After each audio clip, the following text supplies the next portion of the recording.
Very good morning to all, very good afternoon, very good evening, and very good night. In this lecture, we will discuss mutual inductance. या अगोदरच्या लेक्चरमध्ये आपण discuss केलं self inductance म्हणजे काय. जर कुणाला सेल्फ इंडक्टन्स म्हणजे काय हे कळलं असेल, जर कुणाला सेल्फ इंडक्टन्स म्हणजे काय हे कळलं असेल तर म्युच्युअल इंडक्टन्स म्हणजे काय हे कळायला वेळ लागणार नाही. तर म्युच्युअल इंडक्टन्स हे समजून घेण्यासाठी काय काय लागणार आहे, कशाची गरज पडणार आहे, त्या गोष्टी अगोदर आपण डिस्कस करूया. तर तुम्हाला माहित आहे, सिंपल ही वायर असेल म्हणजेच कंडक्टर, याच्यातून करंट आय फ्लो होत असेल, बरोबर. मग इथून असं या साईडला कसं परपेंडिक्युलर डिस्टन्स, हे डिस्टन्स कसं असतं परपेंडिक्युलर डिस्टन्स. मग ॲट अ डिस्टन्स आर,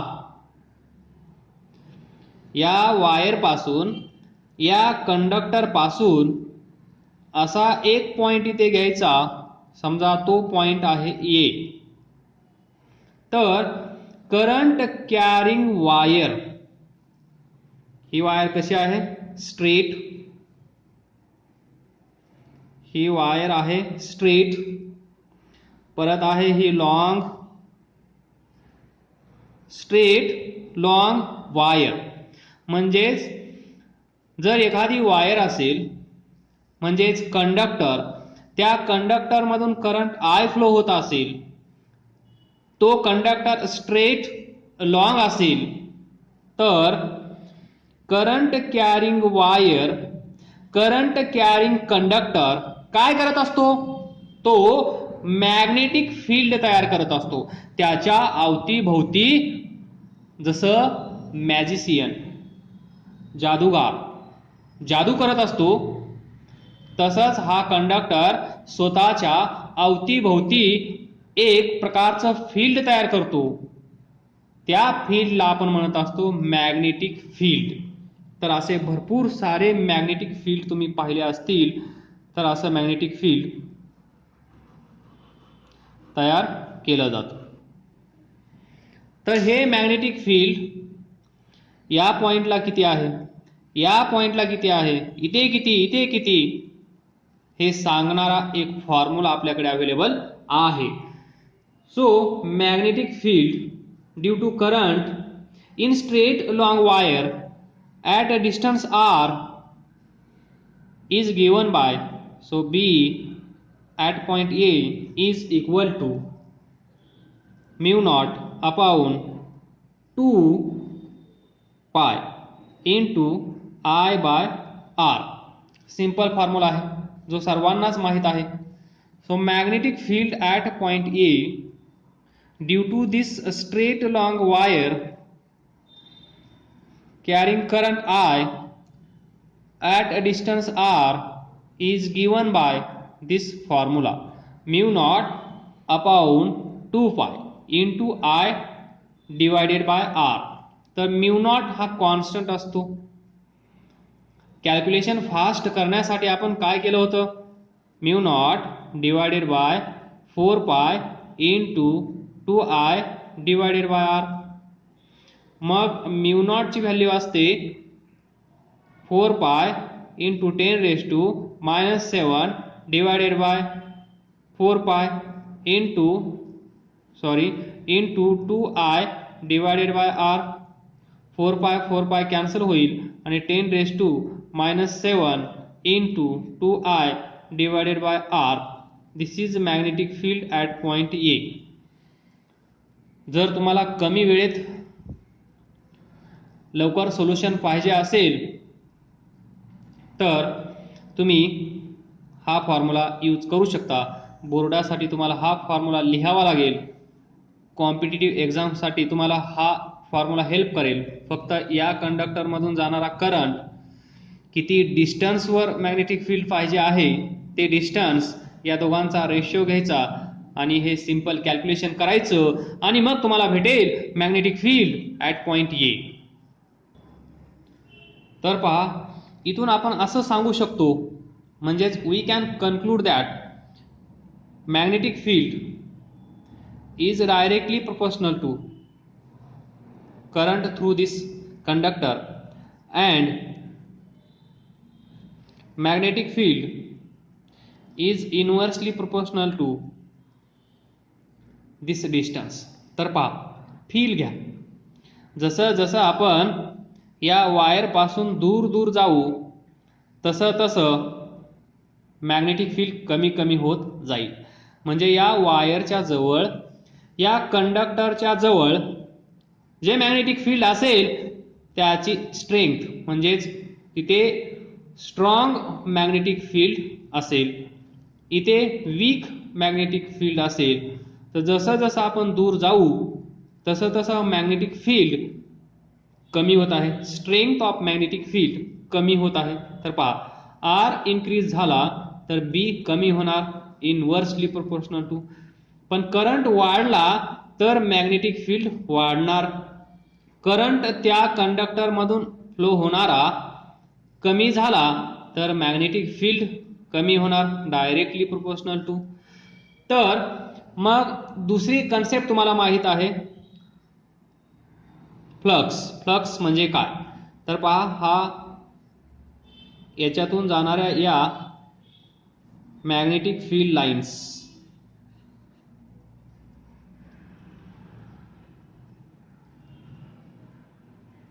याचा एरिया ए. मग एरिया ए असेल त्याचा एरिया वेक्टर कसा असेल? असा. एरिया वेक्टर कसा असतो? याला हमेशा परपेंडिक्युलर. याच्यातून जाणाऱ्या मॅग्नेटिक फील्ड लाईन्स त्या पण कशा आहेत? परपेंडिक्युलर. म्हणजे एरिया वेक्टर असा आहे, त्यानंतर मॅग्नेटिक फील्ड लाईन्स अशाच आहेत. तर या दोघांमध्ये अँगल किती आहे? Theta 0. Angle between two parallel line is 0.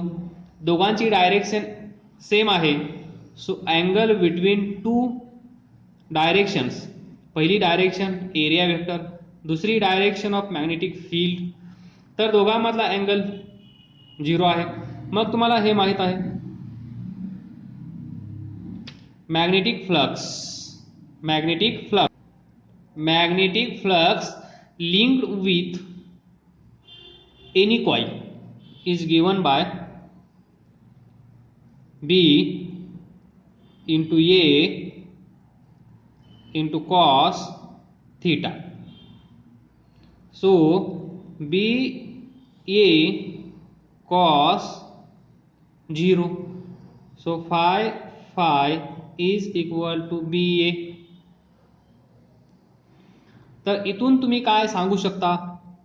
Magnetic flux phi directly proportional to magnetic field, त्यानंतर magnetic field directly proportional to current. So B is directly proportional to current star double star. तर इथून आपण असं सांगू शकतो phi is directly proportional to current. जर हा याला प्रोपोर्शनल असेल, हा याला प्रोपोर्शनल असेल, तर आपण असं लिहू शकतो का? Magnetic flux linked with coil is directly proportional to current through coil. त्या कॉइल मधून फ्लो होणारा करंट आणि तिथे असणाऱ्या मॅग्नेटिक फील्ड लाईन्स म्हणजेच मॅग्नेटिक फ्लक्स. मॅग्नेटिक फ्लक्स म्हणजेच काय? Total number of magnetic field lines म्हणजेच मॅग्नेटिक फ्लक्स. या दोघांमध्ये नातं काय असेल? तर या दोघांमध्ये नातं असं असेल, magnetic flux is directly proportional to current. तर मग आपण काय पाहिलं होतं? In self inductance. तर पहा in short phi is equal to L into I, where this capital L is called as constant of proportionality. Constant of proportionality. आणि त्यालाच आपण पुढे जाऊन काय म्हणलं, तर याचं नाव काय ठेवलं होतं? आपण नाही, कोणीतरी याचं नाव ठेवलं आहे. तर याचं नाव आहे सेल्फ इंडक्टन्स. Self inductance. आता सेल्फ म्हणल्यानंतर तुम्हाला कळतं स्वतः, म्हणजे त्याच कॉइलमधून फ्लो होणारा करंट चेंज केला तर त्याच कॉइलमधून जाणारं, त्याच कॉइलमध्ये जाणाऱ्या मॅग्नेटिक फील्ड लाईन्स चेंज होणार. मॅग्नेटिक फील्ड लाईन्स चेंज होणार म्हणजे मॅग्नेटिक फ्लक्स चेंज होणार आणि त्यांचं हे रिलेशन असणार. आणि या रिलेशनमध्ये एल म्हणजे सेल्फ इंडक्टन्स किंवा कोएफिशियंट ऑफ सेल्फ इंडक्शन किंवा कोएफिशियंट ऑफ सेल्फ इंडक्शन. इथपर्यंत आपण पाहिलं आहे. मग इथून तुम्ही असं म्हणू शकता L is equal to phi divided by I. So what is self inductance? So self inductance is a ratio of magnetic flux divided by current. हा रेशिओ म्हणजेच सेल्फ इंडक्टन्स किंवा कोएफिशियंट ऑफ सेल्फ इंडक्शन. तर पहा, या लेक्चरमध्ये आपण पाहणार आहोत म्युच्युअल इंडक्टन्स म्हणजे काय. जसा सेल्फ इंडक्टन्स आपण पाहिला तसाच म्युच्युअल इंडक्टन्स म्हणजे काय हे आपण पाहूया. तर पहा, ते पाहण्यासाठी आपल्याला गरज आहे एका छोट्याशा डायग्रामची. तर ही डायग्राम मी काढण्याचा प्रयत्न करतो.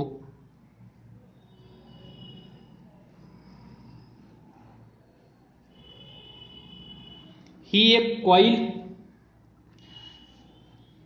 म्हणा, कॉइल 1 पहिली कॉइल. त्यानंतर याच्या शेजारी दुसरी कॉइल.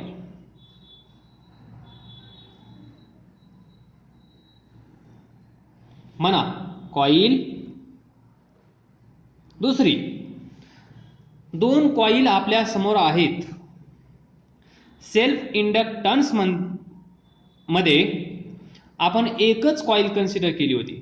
त्याच कॉइलमधून करंट फ्लो केला, त्याच कॉइलमधून करंट कमी जास्त केला, त्याच कॉइलमधून मॅग्नेटिक फ्लक्स चेंज झाल्या आणि according to law of Faraday, second law of Faraday, त्यानुसार EMF तयार झालं. ते EMF अपोजिंग नेचरचं असतं हे तुम्हाला माहीत आहे. त्या सर्व गोष्टी आपण इथे पण डिस्कस करणार आहोत. तर काय करायचं, या दोन कॉइल आपल्या समोर आहेत. तर व्हेरिएबल रेजिस्टन्स की जिची आपल्याला नेहमी गरज असते. इथे बॅटरी पॉझिटिव्ह निगेटिव्ह सर्वांना समजतं.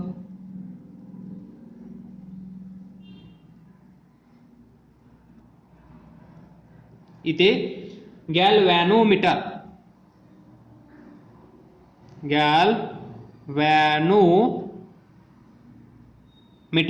याचं काम काय असतं. इथे करंट आहे, इथे करंट नाही, इथे करंट आहे की नाही हे सांगण्याचं काम गॅल्व्हॅनोमीटर करत असतो. ही आपली बॅटरी. त्यानंतर हा रिओस्टॅट.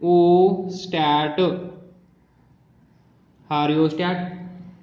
मग ही की चालू बंद बंद चालू, चालू बंद बंद चालू करण्यासाठी ही कळ. त्यानंतर पहा, सिंपल आहे. Mutual inductance given by denoted by capital letter M.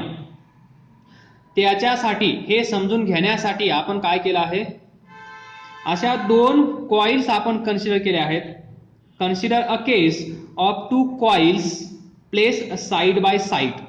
या दोन कॉइल्स एकमेकांच्या शेजारी आहेत असं नाहीये ही कॉइल 7 समुद्रापलीकडे आणि ही अलीकडे, तर काहीच होणार नाही. या दोन कॉइल्स एकमेकांच्या जवळ आहेत, साइड बाय साइड, जसं या फिगर मध्ये दाखवलं आहे तसं. तर आता आपल्याला काय करायचं आहे, suppose a fix current I1, suppose fix current I1 is flowing through coil 1. तर या कॉइल मधून करंट I1 फ्लो होत आहे हे आपल्याला सांगायचं आहे. तर बॅटरी आहे तर करंट असणार. मग काय होईल, आत्ताच आपण पाहिलं सुरुवातीलाच, जिथं जिथं करंट, जिथे जिथे कंडक्टर, त्या कंडक्टर मध्ये करंट कसं काय शक्य आहे, तर करंट कॅरिंग कंडक्टर काय करत असतो, मॅग्नेटिक फील्ड तयार करत असतो. स्वतःच अस्तित्व हा कंडक्टर पण जपत असतो, म्हणजेच मॅग्नेटिक फील्ड तयार करत असतो. म्हणजेच current carrying conductor magnetic field produce करत असतो. हे आपण या लेक्चरच्या सुरुवातीलाच डिस्कस केला आहे. ज्याची गरज पुढे पडणार होती त्या गोष्टी सुरुवातीला आपण डिस्कस केल्या आहेत. तर I1 करंट फ्लो होत आहे कॉइल 1 मधून आणि या करंटमुळे मॅग्नेटिक फील्ड, तर छोटंसं मॅग्नेटिक फील्ड मी इथे दाखवतो असं, इथे मॅग्नेटिक फील्ड B1. तर या मॅग्नेटिक फील्डची आपल्याला गरज नाहीये, ऍक्च्युली कॉइल इथे आहे, तुम्हाला इमॅजिन करण्यासाठी जस्ट स्पार्क. तर या कॉइल मधून करंट फ्लो होत आहे. पहा, करंट आला, इथे करंट असा असेल, परत इथे करंट असा असेल, इथून असा येईल, इथे डाऊनवर्ड, इथे अपवर्ड, परत इथे येईल डाऊनवर्ड, परत इथे अपवर्ड, तर इथे डाऊनवर्ड, इथे अपवर्ड, इथे डाऊनवर्ड, इथे अपवर्ड, असा स्वी, इथे अपवर्ड, इथे डाऊनवर्ड, आणि असाच करंट इकडे येईल. तर याच्यातून करंट फ्लो होत आहे. मग तुम्हाला माहित आहे direction of magnetic field. Direction of magnetic field आपण कशी दाखवतो, direction of magnetic field is given by, सांगा लवकर सांगा. तर आता पाहूया direction of magnetic field lines, म्हणजेच डायरेक्शन ऑफ मॅग्नेटिक फील्ड कशी असेल. तर पहा, हा कंडक्टर, या कंडक्टर मधून हा करंट जर असा असेल तर आपण काय करतो, हा म्हणजे हा, याला उजव्या हातामध्ये घेतो, बरोबर. ज्या डायरेक्शन मध्ये करंट फ्लो होत आहे त्या डायरेक्शन मध्ये थंब घेऊन जातो. त्यानंतर पाहतो आपण ही उरलेली 4 फिंगर्स या कंडक्टरच्या लेफ्ट साइडला ऑब्झर्व करा, या कंडक्टरच्या राईट साइडला ऑब्झर्व करा, कसे आहेत पहा.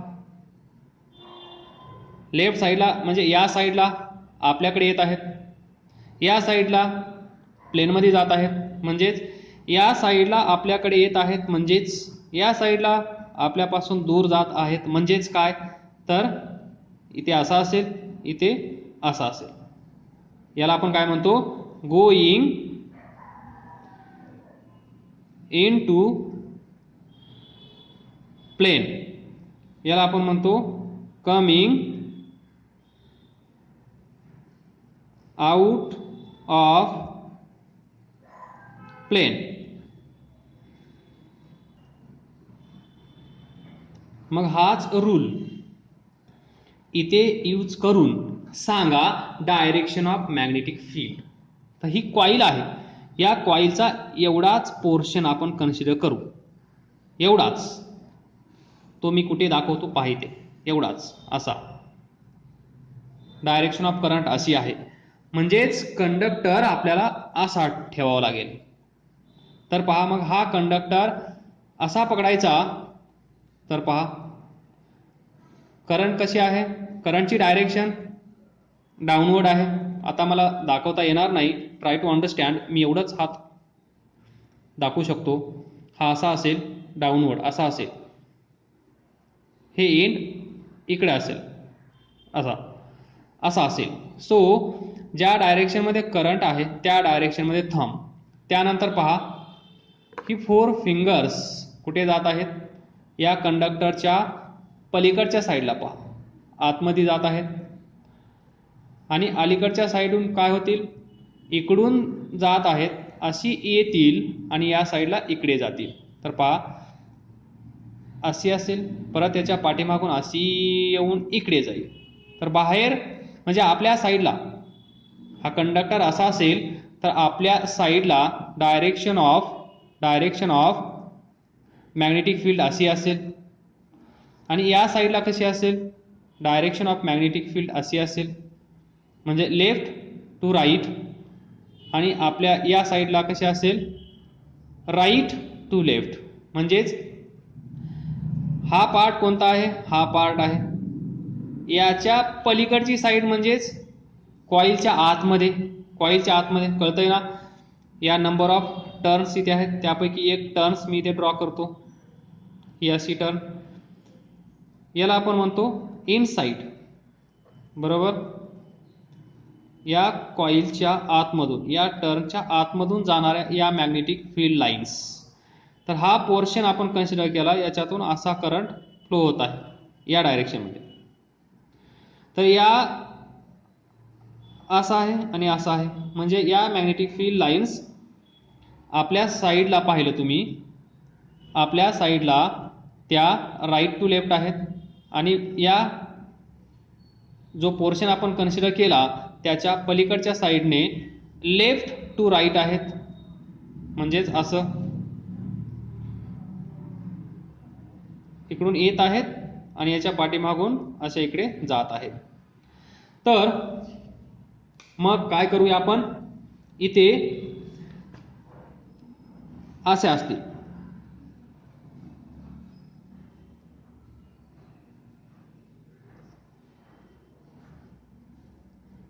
या असतील मॅग्नेटिक फील्ड लाईन्स.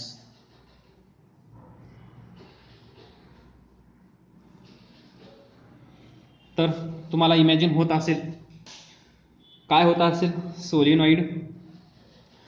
तर पहा इथे याच्यातून करंट फ्लो होत आहे I1, त्याच्यामुळे तयार झाला आहे मॅग्नेटिक फील्ड B1. हे मॅग्नेटिक फील्ड इथे दाखवलं आहे. मग हे मॅग्नेटिक फील्ड या कॉइल मधून जाईल. तर पहा हे असंच एक्सटेंड केलं, हे असंच एक्सटेंड केलं किंवा हे असंच एक्सटेंड केलं तर या मॅग्नेटिक फील्ड लाईन्स याच्यातून जात आहेत. काही याच्यातून जातील, काही बाहेरून जातील. तर काही मॅग्नेटिक फील्ड लाईन्स या कॉइलच्या शेजारी असलेल्या कॉइल मधून पास होतील. मग इथे जादू होईल. तर जादू काय असेल, जेव्हा जेव्हा याच्यातून आपण करंट चेंज करणार I1, करंट इन्क्रीज करा किंवा डिक्रीज करा, चेंज म्हणल्यानंतर तुम्ही काहीही करू शकता. फक्त आपल्याला या कॉइल मधून फ्लो होणारा करंट I1 चेंज करायचा आहे. जसं आपण I1 चेंज करू तसं मॅग्नेटिक फील्ड लाईन्स चेंज होतील. मग या number of magnetic field lines कमी जास्त होतील. कमी जास्त झाल्यामुळे या शेजारच्या कॉइल मधून जाणाऱ्या मॅग्नेटिक फील्ड लाईन्स पण कमी जास्त होतील. तर पहा इथून भरभरून मॅग्नेटिक फील्ड लाईन्स येत असतील तर या कॉइल मधून जाणाऱ्या magnetic field lines, number of magnetic field lines, त्यालाच आपण म्हणत असतो magnetic flux linked with coil 2. Magnetic flux linked with coil 2 पण चेंज होईल. इकडून काहीच नाही आलं तर याच्यामध्ये नाही जाणार. इकडून एकही मॅग्नेटिक फील्ड लाईन्स आली नाही तर याच्यामधून मॅग्नेटिक फील्ड लाईन्स किती जातील, 0. इकडून भरभरून मॅग्नेटिक फील्ड लाईन्स आल्या तर या कॉइल मधून जाणाऱ्या number of magnetic field lines, that is magnetic flux, पण वाढेल. इकडून आलं तर इथे दिसेल, इथून नाही आलं तर इथे दिसणार नाही. So number of magnetic field lines that is magnetic flux linked with coil two changes. कशामुळे? या करंटमुळे. हे सर्व घडण्याच्या पाठीमागे कोण आहे? I1 is responsible. हे सर्व इथे घडत आहे, जे इथे घडत आहे सर्व त्याला कारणीभूत आहे I1. जो करंट इथून येत आहे, ही बॅटरी करंट देत आहे, हे चालू करा, नाहीतर करंट इकडे कसा जाईल? अवघड होईल. सो याच्यातून करंट जात आहे, मॅग्नेटिक फील्ड तयार होत आहे. मॅग्नेटिक फील्ड म्हणजेच number of magnetic field lines म्हणजेच मॅग्नेटिक फ्लक्स शेजारी असलेल्या कॉइल मधून जाईल. आणि जसं number of magnetic field lines त्यालाच आपण म्हणत असतो मॅग्नेटिक फ्लक्स, जर चेंज झालं तर according to second law of Faraday सरांचं म्हणणं काय होतं? जेव्हा कुठे whenever there is a change in magnetic flux, whenever there is a change in magnetic flux in closed circuit coil close आहे, please note closed circuit, and induced EMF is produced in the circuit. म्हणजे इथे induce EMF first law, whenever there is a change of magnetic flux in a closed circuit and induced EMF is produced in the circuit. मग second law काय सांगतो? हे induce झालेलं EMF E याचं magnitude, so magnitude of induced EMF produced in this circuit is directly proportional to rate of change of magnetic flux link with circuit. बरोबर, हे तुम्ही पाहिलं. आणि हा निगेटिव्ह असतो, E is equal to minus d∅y dt. या निगेटिव्हचा अर्थ पण तुम्हाला माहित आहे. मग आता आपण काय करूया पहा, EMF इथे तयार होत आहे एवढं तर आपल्याला कळलं आहे. So EMF E is equal to minus d∅y dt एवढं EMF इथे तयार होणार. पण तयार किती होणार हे आपल्याला पाहायचं आहे. सो E याच्यामध्ये करंट याच्यामध्ये आहे आणि EMF इथे तयार होत आहे. तर पहा म्युच्युअल, या अगोदर आपण पाहिलं सेल्फ इंडक्टन्स मध्ये याच कॉइल मधून करंट चेंज केला, इथेच EMF तयार झालं म्हणून त्याचं नाव होतं सेल्फ. इथे म्युच्युअल माहिती आहे ना, दोघांमधलं आपण म्हणतो म्युच्युअल अंडरस्टँडिंग कमी पडलं. मग त्यावेळेस दोघांमधलं म्युच्युअल अंडरस्टँडिंग कमी पडलं म्हणजेच म्युच्युअल इंडक्टन्स. म्हणजे दोन कॉइल असणार, याच्यातून करंट चेंज करणार, EMF इकडे तयार होणार, किंवा याच्यातून करंट आपण फ्लो करणार आणि याच्यात EMF तयार होणार, व्हाईस वर्सा. तर लक्षात ठेवा, आता याच्यातून जाणाऱ्या मॅग्नेटिक फील्ड लाईन्स कमी जास्त होणार.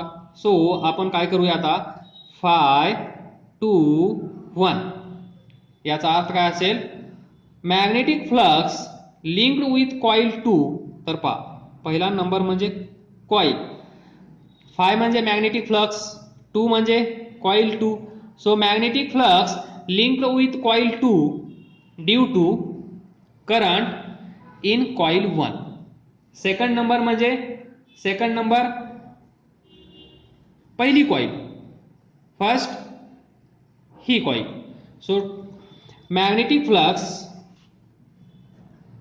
Φ21 is equal to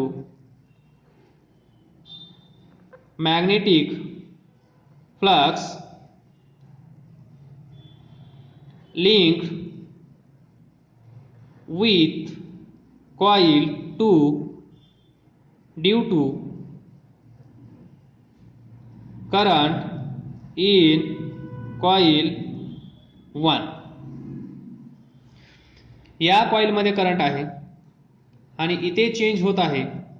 मग तुम्हाला माहित आहे E इज इक्वल टू काय असेल, E21. EMF produce in the second coil due to current in first coil. So E21 is equal to minus d phi 21 divided by dt. Minus d phi 21 अर्थ कळतो ना, 21 second coil 1 first coil 2 second coil 1 first coil. तर phi 2 म्हणजे magnetic flux linked with coil 2 due to current in change in current in coil 1. तर पहा मग phi 21 काय असेल, तर या phi 21 ची व्हॅल्यू आपल्याला फाइंड करायची आहे. सो आपण पाहिलं phi generally directly proportional to current. कसा असतो हा phi, हा डायरेक्टली प्रोपोर्शनल टू करंट असतो, हे अगोदरच पाहिलं आपण. सो phi आपल्याला कोणतं पाहिजे, phi 21 is directly proportional to current. बरोबर. हा करंट तुम्ही असा लिहिला तरी चालेल. सो करंट पाहता, करंट कोणता आहे, I1.